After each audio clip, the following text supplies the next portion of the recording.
আজকে যে বিষয় নিয়ে আলোচনা করছি, আলোচনাটা হচ্ছে হাঁটুর প্রচণ্ড কষ্ট। ডাক্তার আপনাকে অপারেশন করতে বলেছে, আপনাকে কোনো উপায় পাচ্ছেন না, প্রচণ্ড ব্যথা, হাঁটাচলা করতে পারছেন না, সিঁড়ি দিয়ে ওঠানামা করতে পারছেন না, হাঁটু গ্রেড 4 আমরা যাকে বলি, সেই অবস্থায় যদি চলে যায় তাহলে আপনি কি ব্যায়াম করবেন।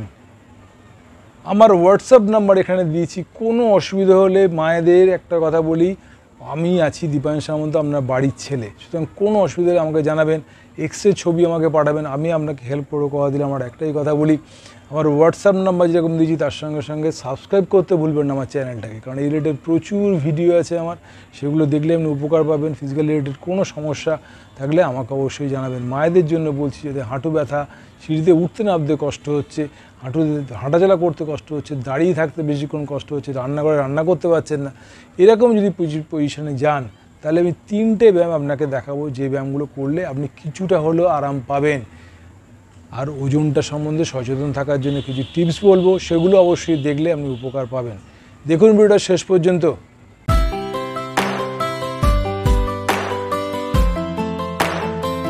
আজকে যে বিষয় নিয়ে আলোচনা করছি, বিষয়টা হচ্ছে যে মায়েদের হাঁটুর ব্যথা, প্রচণ্ড পরিমাণে হাঁটু ব্যথা, হাঁটতে পারছেন না আপনি, হাঁটুদের মধ্যে ভেতরে যন্ত্রণা করছে, বিছানা থেকে উঠলে আড়ষ্ট ভাব, কাজ করলে কষ্ট বাড়ছে, আপনি দাঁড়াতে পারছেন না বেশিক্ষণ, মনে হচ্ছে বসে থাকলেই আরাম পাবেন।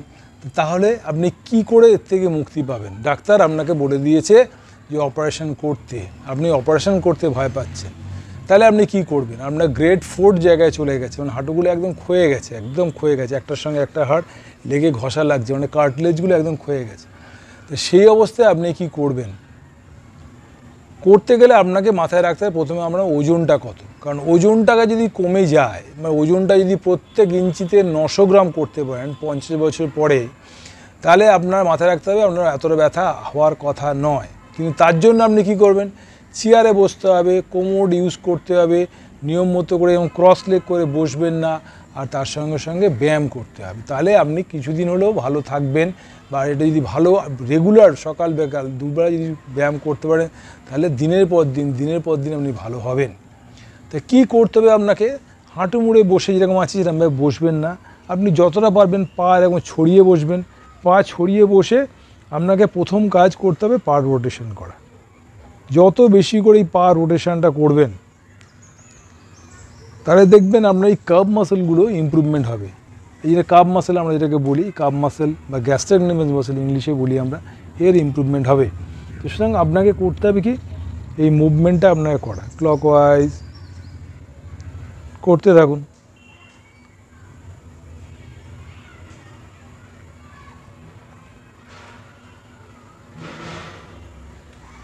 Anti clockwise. যত বেশি করে রোটেশনটা করবেন, আপনার এইখানে যে 4টে লিগামেন্ট থাকে, লিগামেন্টের পাশে যে মাসেলগুলো থাকে, এই মাসেলগুলোকে আপনাকে মুভ করাচ্ছে। যত বেশি করে মুভ করাবেন, এই ব্লাডের ফ্লো প্রচুর পরিমাণে বাড়ে। আপনি যদি শুয়ে থাকেন বা বসে থাকেন, এই ব্লাডের ফ্লোগুলো অবস্ট্রাকশন হয়। যখনই আপনি রোটেশন করবেন, ব্লাডের ফ্লোগুলো ইজিভাবে হার্টের দিকে আসে, তাহলে আপনার পায়ে ব্যথাটা দেখবেন অনেকটা কমে গেছে। আপনি এরকমভাবে করতে থাকুন, রোটেশন করতে থাকুন, ক্লকওয়াইজ, অ্যান্টি ক্লকওয়াইজ, ঘোরাতেই থাকুন। এরকমভাবে 5 মিনিট আপনি ঘোরান সকালে, 5 মিনিট বিকেলে ঘোরান, তাহলে সকাল বিকাল যদি 10 মিনিট ঘোরাতে পারেন, তাহলে আপনি দেখবেন এরকমভাবে 1 সপ্তাহ পরে দেখবেন আপনি কতটা ভালো জায়গায় চলে গেছেন। এটা একটা পার্ট। দ্বিতীয় নম্বর হচ্ছে যে আপনাকে করতে হবে কি, হাঁটু আপনার ক্ষয়ে গেছে, মানে হাঁটুগুলো এইখানটা গ্যাপ হয়ে গেছে, মানে হাঁটুর তলায় হাত গলে যাচ্ছে, তাহলে মানে আপনাকে হাঁটুর তলায় এরকম, মানে গোড়ালির তলায় বালিশ দিয়ে চাপুন, গোড়ালির তলায় বালিশ দিয়ে চাপুন, যাতে এই গ্যাপটা আপনাকে ভরাট করে যায়। চেপে 1 2 3 4 5 6 7 8 9 10, 1 2 3 4 5 6 7 8 9 10, 1 2 3 4 5 6 7 8 9 10, 1 2 3 4 5 6 7 8 9 10। আবার এই পাটা দুটো পা একসঙ্গে করতে পারেন, 1 2 3 4 5 6 7 8 9 10, 1 2 3 4 5 6 7 8 9 10, 1 2 3 4 5 6 7। যত বেশি করে এই মাসেলসগুলো জোর বাড়বে, তত আপনি ভালো থাকবেন।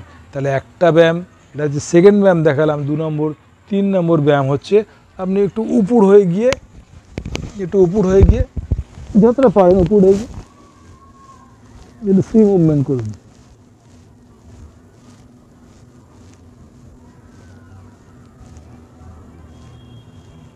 তাতে আপনার হাঁটু মুড়ে বসতে সুবিধা হবে, হাঁটু মুড়ে বসতে সুবিধা হবে। অনেক সময় হাঁটু মুড়ে বসতে পারেন না, সেটা সুবিধা হবে। তার সঙ্গে সঙ্গে হাঁটুটা আস্তে আস্তে করে ফ্রি হবে।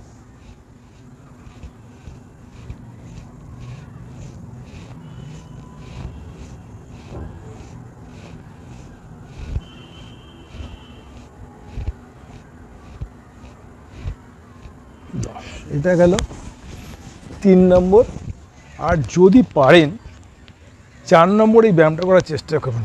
হাঁটুটা তো আপনার ভাঁজ হচ্ছে না, হাঁটুটার এই ভেতর দিকটা এই বালিশটা এরকম দিয়ে ওপর দিক থেকে আস্তে আস্তে চাপুন, চেপে বুকের কাছে নিয়ে আসুন।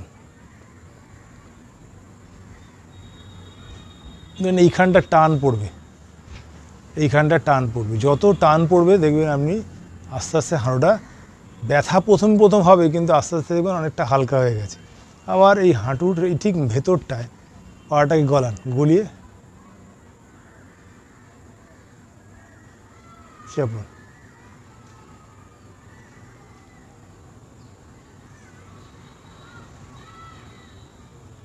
চেপে 10 গুনুন, তারপর ছেড়ে দিন।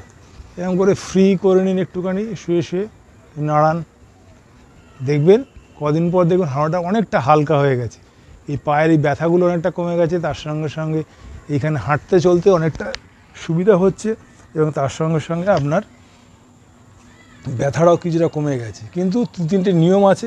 আমার মতো এরকম করে ক্রস লেগ করে আপনি যেখানে হোক, খাটে হোক নিচে হোক, বসে কাজ করবেন না। কোমোড ইউজ করতে হবে সবসময়, চেয়ার টেবিল ইউজ করতে হবে, নিচে মাটিতে বসবেন না। এই নিয়মগুলো আপনাকে মাথায় রাখতে হবে। ওজনটাও যেন সজাগ থাকতে হবে, তার সঙ্গে সঙ্গে এইরকমের নিয়ম করে ব্যায়ামগুলো করতে হবে। এই 4টে ব্যায়াম আমি দেখালাম, এই 4টে ব্যায়াম করুন। মায়েদের কথা বলছি, প্রত্যেক মাই আমার কাছে মা শারদা। তো মা শারদাও প্রচুর কষ্ট পেয়েছিল শেষ জীবনটায়, এবং আপনারা যাতে না সেই শেষ জীবনটা কষ্ট পান তার জন্য আমার এই ভিডিওগুলো দেওয়া। তাতে যদি আপনার কিছু উপকার করতে পারি তার জীবন আমার ধন্য বলে মনে হবে। তো আমার প্রচুর পেশেন্ট আছে, তারা বলছে আমি আগের থেকে ভালো আছি বাবা। তো সুতরাং এই যে কথাটা শোনা যে আগের থেকে ভালো আছি, সেই কথাটা আপনার মুখ থেকে শুনতে চাই। আপনি যখন ভিডিওটা দেখেছেন অবশ্যই কমেন্টস করবেন। আমি দীপায়ন সামন্ত আপনার বাড়ির ছেড়ে পড়েছি, কোনো অসুবিধা আমাকে জানাবেন, আমি আপনাকে হেল্প করবো। কারণ উইদাউট এনি ফিজ আমি কারোর কাছ থেকে কোনো টাকা নেই না, অনলাইনে কারোর কাছ থেকে কোনো টাকা নেই না। আপনাদের উপকারের জন্যই ভিডিওগুলো দিচ্ছি। আপনি উপকার পেলে বাবু আমি কিছু করেছি আপনাদের জন্য, মানে মাকে উপকার করছি, মানে মা শারদাকে উপকার কিছুটা হলেও আমি সাহায্য করছি, প্রত্যেক মা শারদাকে। তো সুতরাং আপনি একটা কথা যেটা মাথায় রাখলেন, তার সঙ্গে সঙ্গে একটাই কথা বলি, আমার হোয়াটসঅ্যাপ নাম্বার আছে, কোনো অসুবিধা আমাকে ফোন করবেন, আমি আপনাকে হেল্প করে কথা দিলাম। আর একটাই অনুরোধ রাখলাম সবার কাছে, প্রত্যেক মায়েদের কাছে, আপনি এরকম ভিডিওটা দেখেছেন সবাইকে শেয়ার করুন, সাবস্ক্রাইব করতে ভুলবেন না, বেল আইকন বা ঘন্টা বাটনটা টিপতে ভুলবেন না। তাহলে প্রত্যেক ভিডিও যখন আমি দেবো আপনার কাছে গিয়ে পৌঁছে যাবে, আপনার বাড়ির ছেলের ভিডিও আপনার কাছে পৌঁছে যাবে। ফিজিক্যাল রিলেটেড প্রত্যেক দিন আমি ভিডিও দিই, সেগুলো আপনার কাছে পৌঁছে যাবে। আপনি সেগুলো জানলে আপনি উপকার নিজের থেকে পাবেন, কীভাবে শরীরকে সুস্থ রাখতে হয় সেগুলো আপনি জানতে পারবেন। তো এই বিষয় নিয়ে প্রচুর ভিডিও আমি এরকম দিই। তার সঙ্গে সঙ্গে সবার কাছে একটাই অনুরোধ রাখি যে ভিডিওগুলো দেখে আপনি অ্যাপ্লাই করে নিজের প্রতি অ্যাপ্লাই করে তারপর আমাকে অবশ্যই ফোন করবেন, আমি আপনাকে সাহায্য করব। আর প্রত্যেক মা মানে মা শারদাকে নমস্কার করে বলি সবাই সুস্থ থাকুন, ভালো থাকুন। আর ব্যায়ামগুলো করে কীরকম থাকেন আমাকে জানান। সবাইকে নমস্কার জানিয়ে বলি ভালো থাকুন সবাই, নমস্কার।